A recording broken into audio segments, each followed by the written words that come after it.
St. Catharines Mayor Mat Siscoe joins us this morning. A month ago, you were here in the middle of a disaster in your city. Yes, that's a good way to describe it.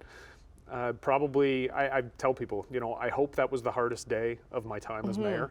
But it's been a very busy month. We've had the Office of the Fire Marshal involved. This is the Sonics products.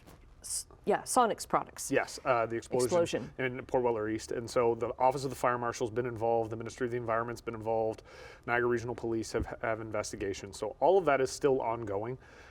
We've been very much focused on working with the neighborhood, making sure that there's comfort in how emergencies are dealt with, and specifically emergency access. And I think the residents had a lot of concerns on how to get out of that area, in and out of that area safely. And that's it. And I think our council's been very responsive. We're looking at all the options that exist. We're going to have a plan in place relatively quickly, I think, for how we're going to move forward with that. But the investigations are all ongoing, so we keep waiting on that process. And I keep telling people we're going to have quality answers when the time comes, and we're going to have a full consultation process with the community. We want to make sure people understand what happened and how we're going to make sure that residents are as safe as possible. Okay, talking about a long process here, this is the Ontario Street secondary plan. So this is, Ontario Street runs parallel to 12 Mile Creek, kind of runs from the QEW right into St. Catharines downtown, right to correct? the downtown. Okay, and smack dab in the middle of that is the old GM plant. Yes.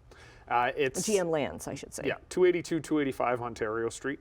That's the largest parcel in that area. And so we've gone through a long process. I mean, GM sold the property in 2010, closed the property in 2010. It was sold in 2014. There have been some issues with the property, and the residents are very rightfully upset. That old property is a bit of a scar on the community. Some parts of it have been demolished, but not everything. And there's environmental remediation work that has to take place.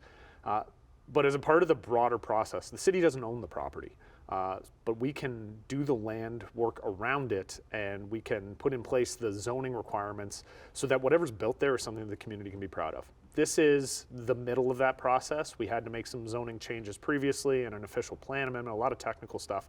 But this is the part where the community gets to actually dig in. And there was an open house this week. That's right, on Tuesday night, and I will say, fantastically attended. Sometimes municipal projects don't have a lot of public input. There was almost 200 people in the room, and it was standing room only. Very respectful as well, and I think that was what made me happiest. Residents understand this is going to be a long-term process. Nothing is going to be fixed tomorrow, but we know the mortgage holder on site is dealing with the environmental concerns, which is the biggest frustration for residents. They're dealing with it. They've brought their plans forward. The Ministry of the Environment is on site and is monitoring regularly to make sure they're cleaning up the issues with the groundwater.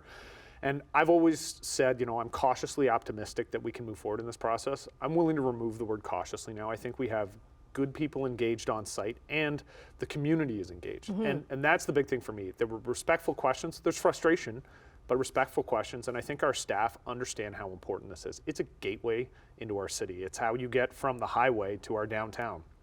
We want it to be beautiful. We want it to be something people can be proud of. So we're not just focusing on the GM lands. We're also focusing on the length of the street, because that whole stretch. The whole stretch from the QEW almost right into the downtown, because we know that's an important corridor. And there's a lot of business that goes on there. There's a lot of residents that live adjacent to that. And then right in the middle is 50 acres, 25 on either side of the street, that is a brownfield now, but we're confident can be properly remediated. And then a mix of homes and commercial spaces and maybe some light industrial. That's really what this whole secondary plan is about, is getting the community to tell us, what do we want in this spot? And how much farther in the future is that going to be? So the process, putting together the plan, is going to take about a year and a half. We expect to have, I'm hopeful by the end of 2024, there's a good secondary plan in place. And while that's happening, the cleanup continues. So the mortgage holders on site, they are doing the remediation they said they would do. Those plans, like I said, they've been checked out by the Ministry of the Environment. They're confident and comfortable with what's being proposed. So that work will be happening at the same time. So, and this was my big message and the message I've had for residents. We're going to make sure that the mortgage holder continues to clean up the property.